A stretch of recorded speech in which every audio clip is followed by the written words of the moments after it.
Untuk bagian batang, cara penanamannya seperti ini ya, jangan diberdirikan. Jadi kita akan menjelaskan kembali.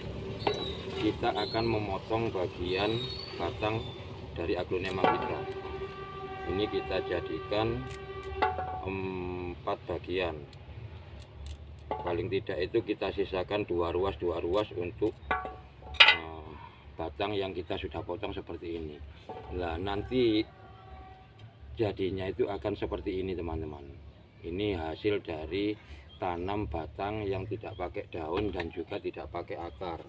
Ini juga ada, ini sudah muncul semuanya seperti jamur tuh ya, ini 2. Lalu bagaimana cara penanamannya ya, seperti yang saya sampaikan di awal tadi, dari kita siapkan medianya seperti ini. Dan untuk penanamannya jangan diberdirikan seperti ini teman-teman. Kenapa kok tidak boleh diberdirikan? Karena kalau kita nanam batang seperti ini tanpa daun, tanpa akar, akan rawan dengan kematian. Karena apa?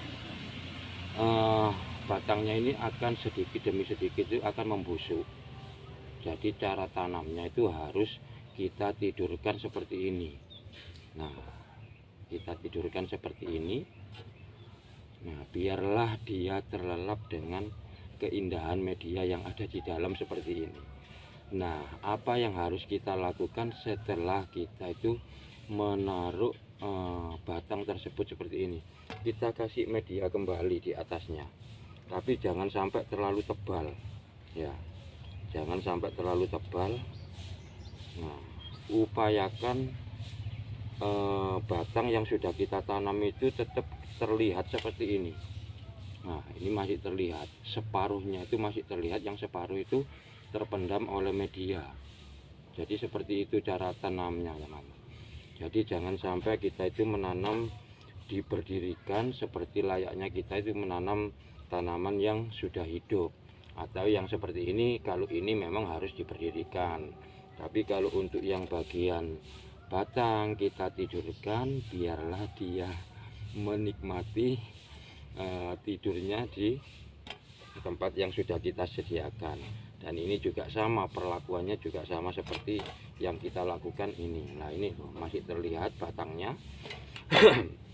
Dan yang ini juga sama, kita perlakukan juga sama seperti itu. Jadi untuk media yang di atasnya jangan terlalu tebal ya. Nah, ini juga masih ada satu, kita sekalian potong seperti ini. Nah, ini kita sudah mendapatkan beberapa. Dari 3 pohon kita sudah bisa mendapatkan 4 kali 3 12 tambah 3, berarti sudah menjadi 15 pohon langsung dalam satu proses. Nah, itulah enaknya kalau kita itu mau menanam tanaman tersebut lewat batang seperti ini. Kita taruh kembali batangnya. Nah, seperti ini saja, tidak sulit untuk menanam tanaman aglonema. Itu memang sebetulnya sangat mudah sekali, asal kita mau belajar dan mempelajari bagaimana cara menanam yang baik. Nah, karena itu tadi, dari kegagalan itulah kita itu akan bisa mendapatkan ilmu yang bermanfaat. Akhirnya kita itu bisa mengetahui kelemahan dan juga kekurangan dari tanaman. Apa yang kurang, kok tanamannya saya seperti ini, saya tanam seperti ini kok membusuk, kok mati semua. Banyak yang berpendapat seperti itu. Dan juga banyak yang komentar di postingan saya, Om, Pak D, kenapa saya nanam batang tanaman aglonema kok mati semua? Nah, itu tadi mungkin cara yang dipakai itu adalah caranya yang salah. Jadi memang harus kita itu berspekulasi, bereksperimen bagaimana cara menanam yang baik. Dan saya sendiri juga masih dalam tahapan belajar teman-teman. Nah, setelah kita menanam tanaman seperti ini, apakah harus disungkup? Tidak.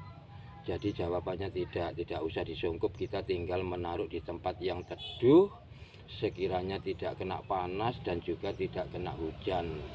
agar tanaman kita itu steril dari air hujan yang mengandung asam terlalu tinggi. Jadi kita menyiramnya secara manual dengan air tawar atau air bersih. Jadi penjelasannya seperti itu teman-teman ya. Nah, mungkin ada yang kurang paham bisa nanti tanya-tanya, kita diskusi secara santai dan sambil ngopi boleh. Dan untuk yang dekat dengan tempat saya mungkin bisa langsung merapat, kita ngonten bersama, belajar bersama, diskusi bersama, dan kita itu ngopi bersama. Terima kasih matur suwun. Dan sebelum saya akhiri seperti biasanya, salam tangan kotornya jangan sampai dilupakan. Terima kasih.